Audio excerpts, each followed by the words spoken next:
bakunze ibiganiro by'umugati w'ubugingo muraho neza twongeye kwishima kuza kubana namwe uko mubibona sindi jyenyine mfite umunezero mwinshi w'umutumirwa udasanzwe uyu munsi yanyemereye kuza kuri kamera muri kino gihe agafata umwanya we akavuga ati kuganira nawe tubashe gufata umugati w'ubugingo tugaburire mwebwe muri kutureba uyu munsi shima Imana ko yakuraritse nanjye ikanshoboza ikatuzana n'umutumirwa nk'uyu uzana hano ndizera ko turi bugirane ibihe byiza ariko nkuko nkize kubikora mu mucyo wacu nagira ngo dusabe abasuhuze yivuge hanyuma ahita ko nadusengera tubabwire icyaduhuje uyu munsi.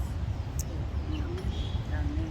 Umugisha cyane reka mbanze nivuge nitwa Babarira Michelle umumama yakijijwe umumama ukunda Yesu kuko mfite byinshi bituma mukunda kugira ngo no kuba ndi hano nuko namukunze ariko cyane kuko yamunze mbere y'uko njye namuhunga dusenga Imana twiragiza Imana muri iki kiganiro duhamagara umwuka w'Imana kuko byose ni ibidushoboza. Imana data wa twese Imana ikomeye Imana ifite ubutware n'ubushobozi dupfukamishije amavi y'imitima yacu muri aka kanya kugira ngo uzamure ku cyubahiro kugira ngo tugushime Imana yadukunze bikomeye cyane ukaduha agakiza k'ubuntu ntabwo waduhaye agakiza kuko turi beza kuko dukora imirimo myiza kuko dukiranuka ahubwo waduhaye agakiza ko mu buntu bwawe Imana turi umwana wa Yesu Kristo tuyimanirwe ku musaraba igorogota kubw'amaraso ye rero bituma twitwa abana bawe niyo mpamvu uyu munsi dutinyuka tukakuvuga Mana niyo mpamvu dutinyuka tukidegenza imbere yawe tugasenga tukagushima tukanagusaba nk'uko abana basaba umubyeyi rero tukuragije tweretse iki kiganiro tugiye kujyamo umwuka wera wawe n'umufasha twahawe ngo dushoboze kugira ngo ibyo tugiye kuvugira aha ngaha bigirire umumaro bene data bikore kuri benshi bigire icyo bimara n'ubwami bwawe turagushimira kandi ndangije nsabira imigisha Diane umurimo w'Imana Uwiteka Imana mushyigikire mu byo akora byose kandi amwagure mu buryo bwo mu mwuka no mu mubiri mu izina rya Yesu Kristo dusenze amen. Amen. Urakoze kudusengera neza cyane twavuze amen ku masengesho yanyu uyu munsi twagize ibihe byo kuganira n'uyu mubyeyi hari ijambo twifuje gusangira namwe nagira ngo ngera nyibutse aho dusoma hanyuma dusome dutangire kubavugisha icyo Imana yadushyize ku mutima kubw'umugati w'uyu munsi. Amen. Uyu munsi tugiye kujya kwibanda mu ijambo ry'Imana ari muri MAtayo 6:6 isengesho Yesu Kristo uko yigishije abigishwa be gusenga ariko n'abandi bose bazamwemera ntabwo ari intumwa ze ntabwo ari abigishwa be n'abazamwemera bose. Isengesho rero uyu munsi niryo tugiye kujya kwibandaho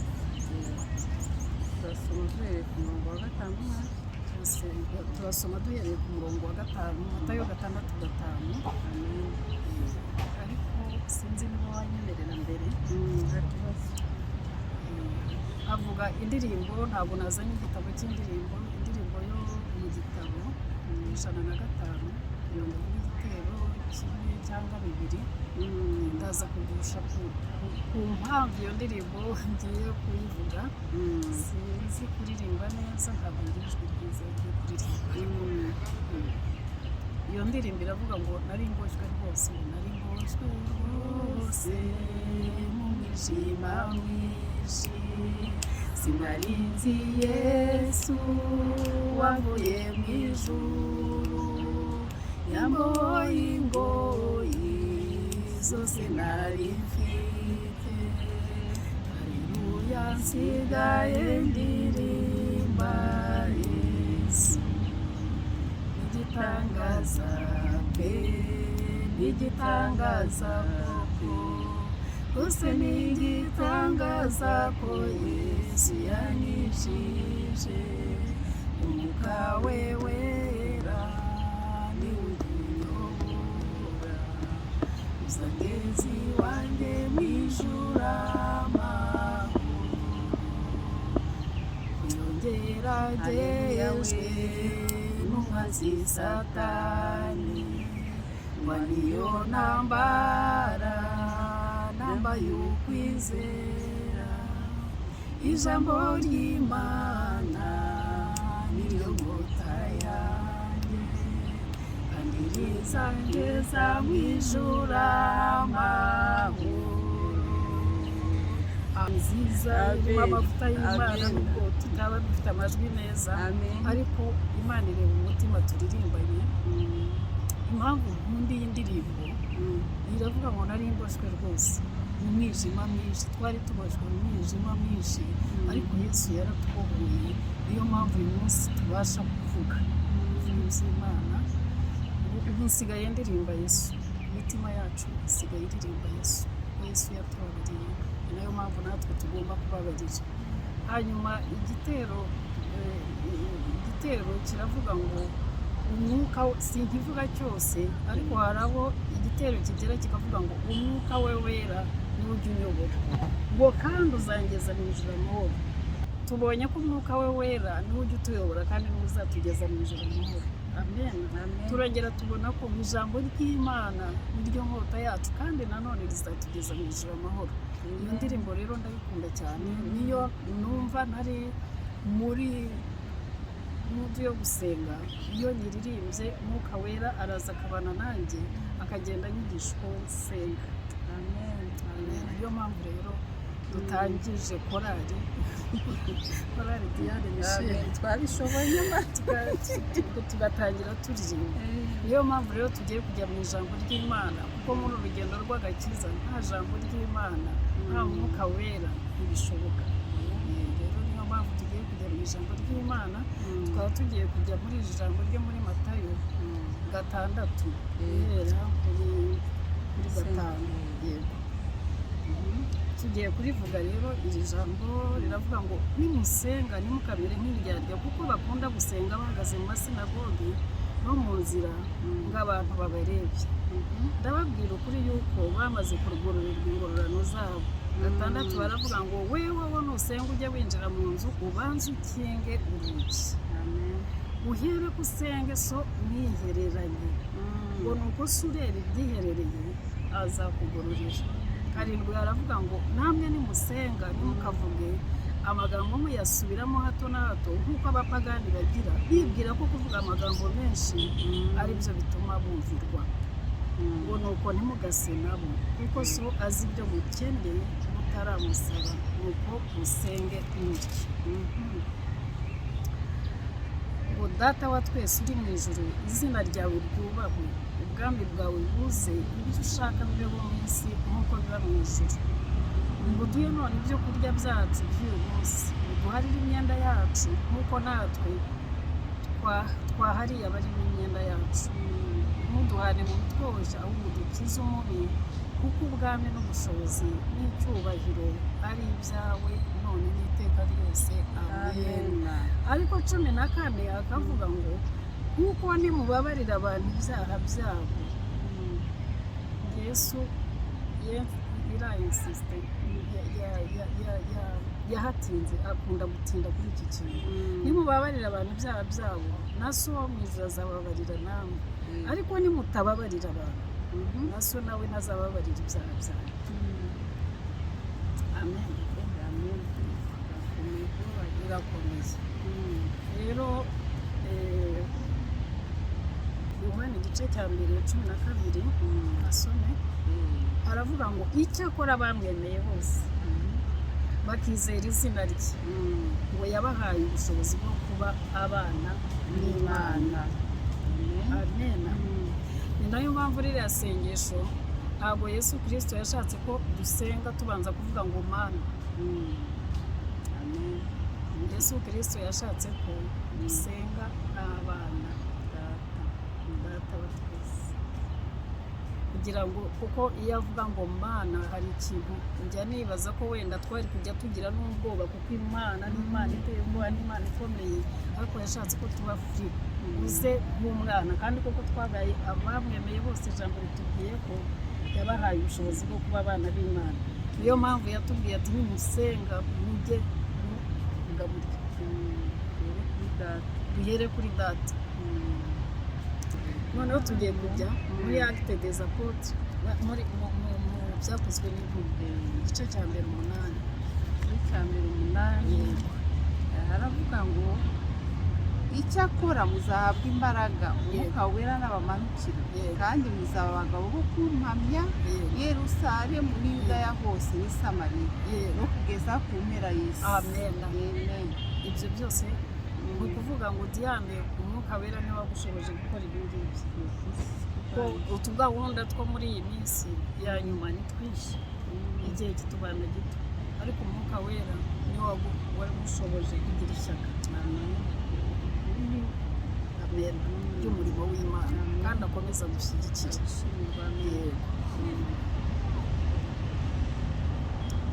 Isezerano rishya, ariko mu isezerano rya kera hari aho Imana nayo ubwayo yivugiye ku mwuka wera muri Zekariya 4:6. Imana iravuga ngo si kubw'amaboko, si kubw'imbaraga, ni kubw'umwuka wera wanjye. Amen.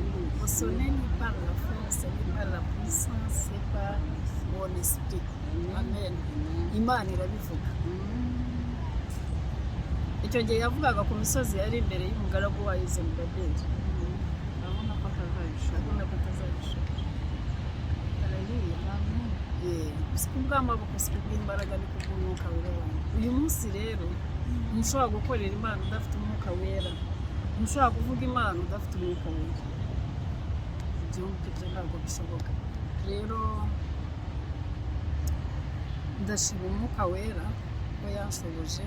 Icya mbere akanyigisha iri sengesho, ko ni isengesho abakatolika navuze ko nakuriye muri Eglise Katolika yari resitation. Mu barokore nabo uyu munsi sinzi niba aho turi niba bari agaciro, niba bumva iryo ari ryo, ariko ndashima Imana ko umwuka wera yanshoboje kumenya isengesho, kandi iryo sengesho rikaba n'impamvu nziza yo kubabarira, kubera ko ni ikintu kubabarira, ni ikintu gikomeye, biragoye cyane ko muri kamere muntu kuba umuvigitime, kumva uri vigitime rwose, umva ni uburenganzira bwawe. Urababarira kubera iki? Urababarira iki umuntu wakubabaje kubera iki?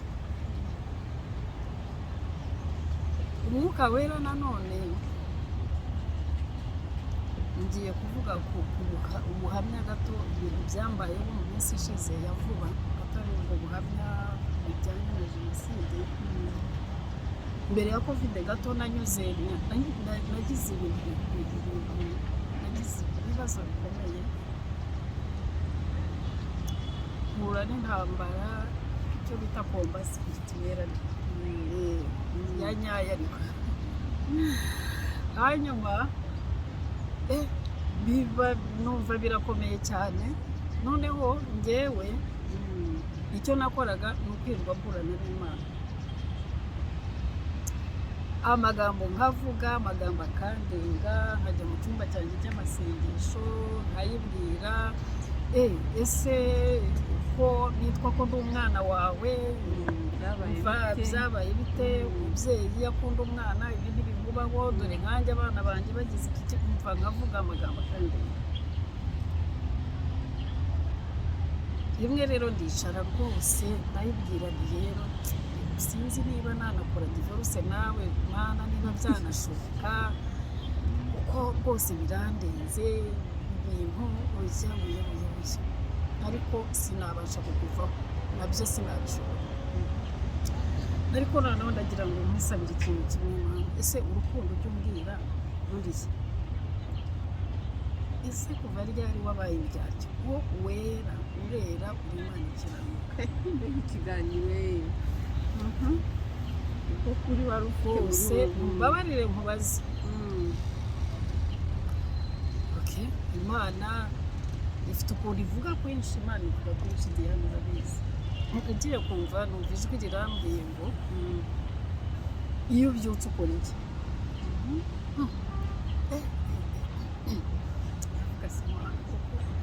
Ibyo ni siyasa, ibyo ni ibyo.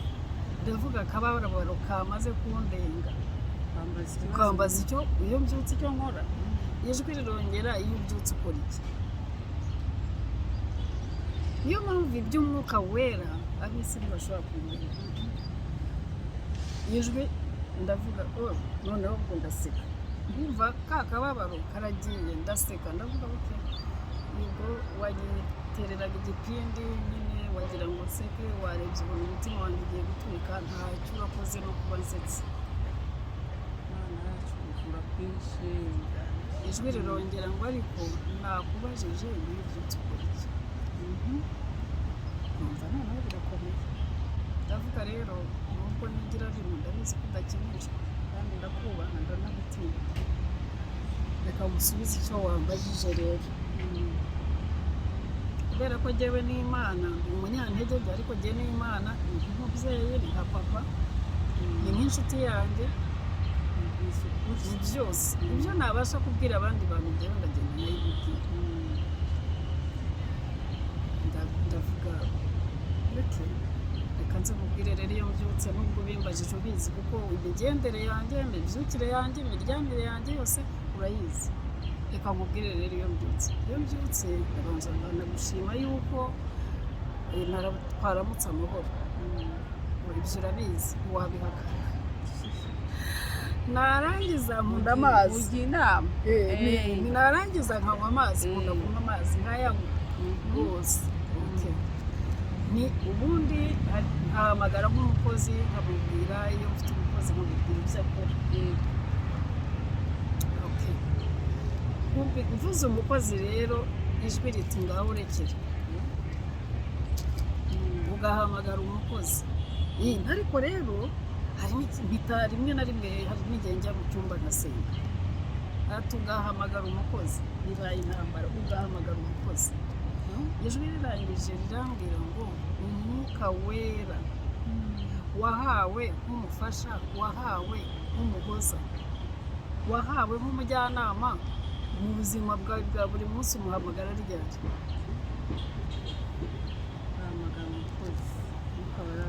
Urabyuka ugahamagara umukozi. Umwana w'umuntu, abakozi rimwe banarara babavuma. Imana imbabarire, barabikora. Hari igihe tugira abakozi badashobotse. Abakozi rimwe na rimwe nabo baba barazanye ibyabo bibagendamo, imyuka ibagenda bitari myiza. Uwo niwe muntu ubanza kuvuga n'ibyutse. Umwuka wera se, umufasha wahawe, umuhamagara ryari ngo mutangirane umunsi, agufashe iby'uwo munsi. Hanyuma numva sije ibaye, ibintu birahindutse. Avuga bya bindi byose nigiraga reka nshyire hasi, mvirijwe neza ariko byumvirize. Ndangije numva ndatsinzwe. Ijwi rirambwira ngo mu ntambara urimo, ibintu urimo kurwana nabyo ni imyuka, kandi umwuka imyuka nta kindi uzayineshisha atari umwuka wera, arizo mbaraga zavuye mu ijuru. Ijwi ni ukuvuga ngo ntangiye kwiga, ntangiye guhishurirwa ibyo ndwana nabyo. Ijwi rirambwira riti ibyo urwana nabyo niyo waba uri muri iyi nzu ari burende birinjira.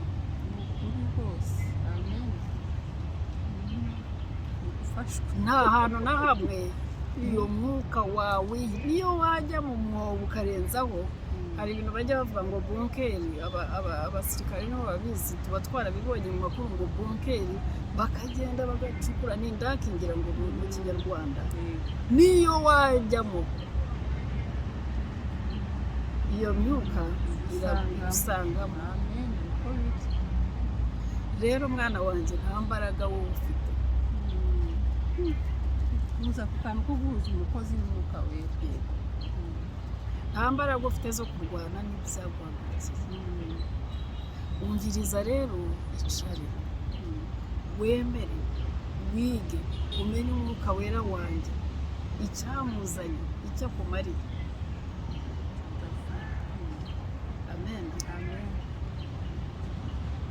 ndumva ndafashijwe, numva nkunze umwuka wera, sobanukiwe neza sobanukiwe n'umwuka wera kurushaho. Hanyuma ntangira rero kujya mbyukana n'iki na mwuka wera. Mwuka wera yahise agira umwanya mu buzima bwanjye, nk'uko twicaye n'ubu ngubu. Mwuka wera c'est une personne, mwuka wera ari kumwe natwe. Ubu twicaye aha ni uwa gatatu muri twe ari kumwe natwe. Amena, haleluya. Iyo ndyamye ndyamanye nawe, iyo nkoze akantu numva katanejeje Imana kuko ni umuntu, mpita nimubwira nti turabigenza dute. Ngaho rero ndumva nabaye febre, ndumva wenda amatiku mu mutima wanjye aranyishe. Ngaho rero nihira iminigo myinshi. Niwe utunishyira iminigo myinshi, numva ndatuje. Iyo ngeze muri situwasiyo ikomeye ndicara nkamubwira, nkumva rero niwe mufasha nahawe. Amena. Njyewe nayobowe ndi babyita ngo arakuhaze dushimye. Mbwira ndafata iyi nzira se ndanyura iyishye. Amena. Mwuka wera ukamubwira. Mwuka wera niyo wagize ikibazo nturerwe n'ababyeyi, ushobora no kwicara ukamubwira uti ariko mwuka wera burya urabizi byose, wari uzi ko mfite inzira kino. Njyewe wenda ababyeyi banjye nabaye imfubyi ndi muto, nta burere nahawe, noneho utangira undera. Mwuka wera arakurera. Bera papa umbere, mama umbere, musaza wanjye, mushiki wanjye. Haleluya. Akurera byose. Amen. Ni inshuti umva. Se mwuka wera se mama yerana. Turahorana ntanjija, ahubwo iyo byakomeye araza akambwira ati kebuka. Arankebura yitware gutya. Mwuka wera Imana iramunyigisha. Hanyuma neza nahise mbona shanjuma. Nahise ntagira kubona rezilita. Amena. Mbona urugamba narindiho Imana mwuka wera agenda amishurira. Mwuka wera amara ubwoba anyereka ko turi kumwe, kandi mwuka wera n'imbaraga zavuye mu ijuru. Ni rya jambo ryo muri Zekariya tukivuga ngo si kubw'amaboko, si kubw'imbaraga, ni kubw'umwuka wera. Mwuka wera numva ndamukunze cyane. Mwuka wera Imana imunyigisha gutyo. Mwuka wera tugenda tubana gutyo aba umuntu mu buzima bwanjye bufatika. Aricyo nsabira bamenye Kristo Yesu Kristo bose. Ndamukoresha umusabe. Ntabwo turi bubashe kujya mu byo nateguye byose, kongeka ko wihuta wenda tuzabijyamo nyuma, ariko mwuka wera ni wenyine usonga umutima w'Imana. Ni wowe wonyine ugenda akamenya iby'umutima w'Imana utekereza. Haleluya. Akakwereka ibitagenda, akazipa uko kutababarira, kuko kubabarira biri mu bintu bikomerera umuntu. Biranakwica rege, ese ibikomere buriya birangana uburemere.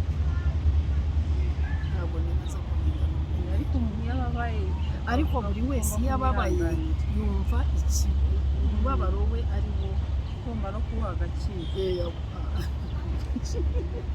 Ndetse hari igihe n'ibikomere tubigira identite neza tukabyiyapurukuya bikaba identite. Godipa niko bavuga twumva.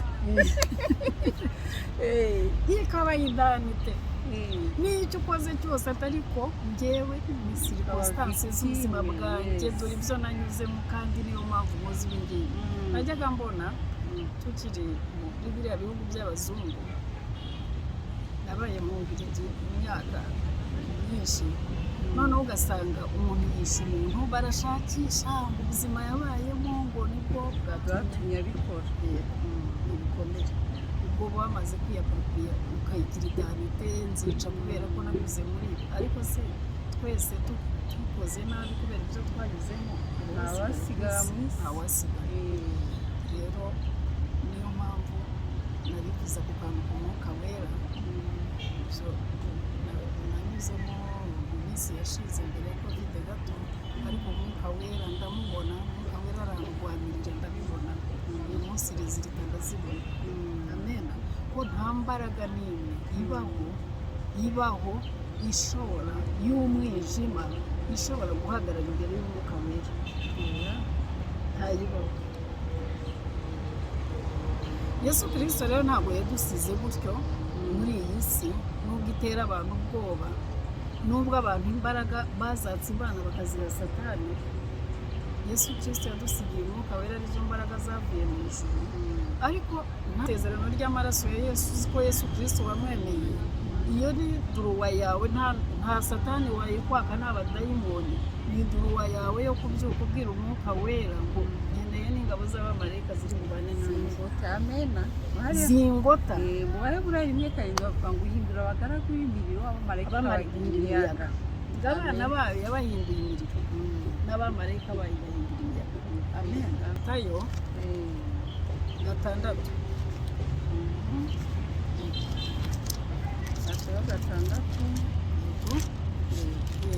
Muri MAtayo 6 navuze ko iri sengesho nakuriye muri ibyiza katolike nabivugaga nka resitasiyo, mbese hari n'ukuntu badusabaga iyo bajyaga kurivuga ngo muhaguruke, hari n'ukuntu mwabaga mugomba kugira gutwibutsa. ibyo bumva ko bihagije, ariko mu by'ukuri ntabwo nari nzi iri sengesho n'icyo rivuga. Rwose ndararivuturaga resitasiyo nkayivuga nkayirangiza, narangiza ngataha. Hanyuma nyuma ya jenoside twavuze ko ntaje gutanga ubuhamya kuko nashoboye kubutanga, narabutanze. Nyuma ya jenoside njyewe ndashima Imana, ntabwo nubwo naburanaga nayo ku byabaye, ariko sinigeze mpakana ko Imana ibaho, ko naranayibonye, marigrete narayibonye. Ntabwo rero nigeze nyihakana, ahubwo njyewe naburanaga kubera iki byabaye. kandi wageze n'aheza, narabonye, abona ijuru, mbona ijuru, nararibonye. Imana izamfasha, Imana yanyongereye imyaka yo kubaho. Sinzabura ubugingo, Imana izamfasha, ntabwo nzabubura. Ariko hanyuma najyaga njya mu misariro, iri sengesho bakarivuga, ariko bagera ngo tubabarire ibyaha byacu nk'uko tubabarira aba ducumuyeho. Umutima nkumva turaburanye, umutima ukambwira ngo mbese nareba padiri yarababariye, nahindukira ku ruhande nkareba abo bantu bose nkavuga aba bantu bose barababariye, ibi turimo ni iki?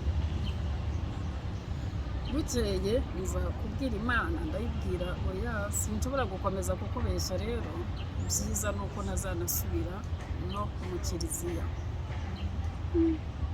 kubera yuko urabizi sinshobora kubabarira. Imana ikunda abanyakuri, niyo utabikubwira yarabibonye. Warabibonye byose, wari uhari byose, urabizi uko byagenze, uko byatangiye, uko byarangiye. Ngaho mbwira uburyo ushobora kumbwira kubabarira. Ariko Imana ni umukozi w'umuhanga, Imana iza kubweza mukuru wanjye. Imana rwose yaramwakiriye, yagiye amaze gukizwa, Imana iramuhamagara. Mukuru wanjye icyo gihe twari mu Bubiligi, mukuru wanjye aba mu Bufaransa, akajya aza kunsura. Yaza kunsura, ikintu cya mbere yambwiraga kubabarira. Twarakundanaga cyane, hagati yanjye nawe harimo umuhungu, ndumva twari abakobwa basa n'abakurikirana, tugakundana. Noneho yambwira kubabarira, kumva ndababaye, ibyo kubabara bivaho. Noneho nangira kumva mbabaje, avuga Mana, mukuru wanjye abazungu baramuroze, ndamukunda ariko ntabwo ari muzima, kuko ari muzima ntabwo yatinyuka kumbwira kubabarira. Njye sinzi uburyo yabitinyuka nkumva anteye agahinda, ariko akensista oya Michelle rwose ugomba kubabarira, kubabarira bizakubohora. Yari akiri no mu Katolika, sinzi abatagatifu yambwiraga bazamfasha. Nagira Imana yosije akayireka, ariko burya aba arimo akumvamo ikintu. Noneho yamara kugenda natangira kuvuga ariko se buriya koko mukuru wanjye muzungu baramuroze, ese ni muzima, ese nanjye noneho nkasubira inyuma ahubwo nkibaza atangira nkavuga ese bizashoboka, ese Mana ubona biriya bintu ambwira binashoboka, nkiburanya nkajya muri ibyo. Urumva aba ari urugamba,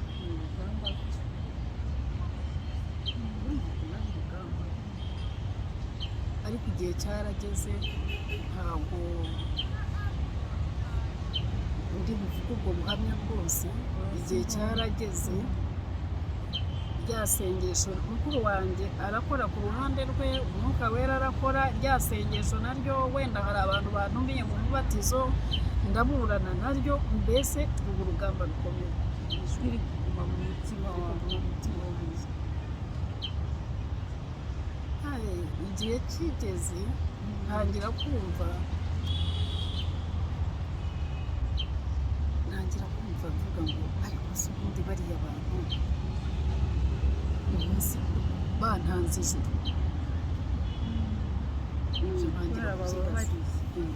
Bababariye kuko niba kubabarira ngomba kubabarira, ijambo ry'Imana riravuga kubabarira, ariko se Imana ntabwo yakwirengagiza ikamenya ko twebwe tutagomba kubabarira. Nyuma y'ibyabaye ndaburana, naje kugira gutya numva Imana ikora umurimo muri jye ukomeye cyane, kandi ndacyayishimira, nzayikora nishimira iminsi yanjye yose yo kubaho ndababarira. Mu kubabarira rero nawe Imana yanyigishije muri sengesho ko batadusaba imbabazi. Ese bo kandi nanone ushobora kwibwira ngo warababariye, hakaza akantu kakwitambika imbere kaza kugerageza umutima wawe, ugasanga nturababarira neza. Kubabarira rero ni urugendo. yamufasha umuntu ari kutureba yahera he wenda kwemera gutsindwa cyangwa se ni ukubyatura, ni ukubyibwira. Kubabarira urabanza ukavuga ngo ese icyo Imana isaba ni iki, kuko niho gutsindira. Warangiza ugatsindwa ukavuga ese njyewe ko hari byinshi Imana yambabariye. Warangiza nyuma kandi ukazasanga mu kubabarira wagize ngo wababariye abakugiriye batyo, ugasanga ahubwo waribabariye nawe urabohoka. Amen, amen, amen. Kubabarira kubera ko ibikomere ni ikintu kimeze ni nka kwa kuntu tugenda tugira puberi ushyiramo umwanda, uzarebe uko bimara iminsi bibora binuka, uriya muntu kuba ukurimo mubi cyane. Imana yanyuze muri mukuru wanjye, Imana yaramwakiriye, yaramukunze kuturusha n'itwarira, ariko umwuka wera imunyuramo. Imana igira inzira nyinshi, umwuka wera arangenderera ndatsindwa, ndemera, ndanabuhuka. Kuko naje gusanga mu bintu satani agira amazina menshi. Mu mazina ya satani ni n'umurezi, arakurega. Icyo ni ikintu dukunda kwibagirwa, akavuga ati nyamara nubwo arimo gusaba ibi ariko narababarira uriya n'umwicanyi mu mutima we, kandi ari ryo sengesho twasaba. Imana itubabarire cyane. Amen. Imana rero igirire neza bene data bose badukurikiye, abazakurikira ikiganiro, kandi ndakangurira abantu ko agakiza kararyoha pe, agakiza kararyoha. Usibye abantu babihinduye ibintu by'amategeko, abafashe iby'ubuntu bakabihindura nk'amategeko, bigira gutya Yesu Kristo Imana yacu tuyisenga turakaye, kandi wige kubabarira kandi ubyigishe n'abandi, kuko Yesu yaravuze ngo tubihabwe tugende natwe tube abigishwa b'abandi. Reka arambure ikiganza asenge. Haleluya, thank you Jesus.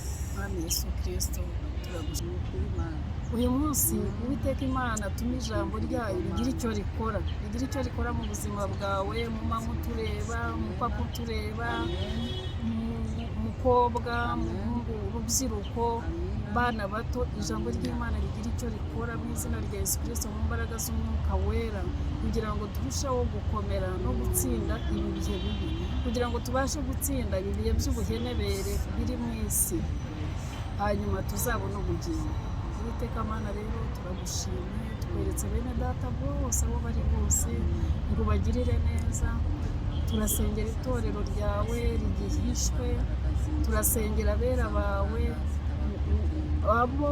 bandi bose bagutakira ku manywa na nijoro kandi basenga mu kuri no mu mwuka. Turabasengera ngo ubagirire neza, turabasengera ngo ubarwanirire, turabasengeye ngo bashyireho igitinyiro cyawe n'ubudahangarwa bwawe. Turagushimye kuko uyu munsi dusabiye umugisha aha hantu twicaye tugakorera ikiganiro. Dusabiye umugisha Diane cyane, Mwami Yesu Kristo, yo kuguhamya, kuko waravuze ngo nitugira isoni zo kuguhamya nawe uzagira isoni zo kuduhamya imbere y'abamarayika b'Imana. Nshoboze rero gukomeza kuguhamya kandi ukomeze kurwanirira mu byo nyuramo byose, ugirire neza. Ndagushima bikomeye cyane Imana, mu izina rya Yesu Kristo dusenze, amen. Murakoze cyane.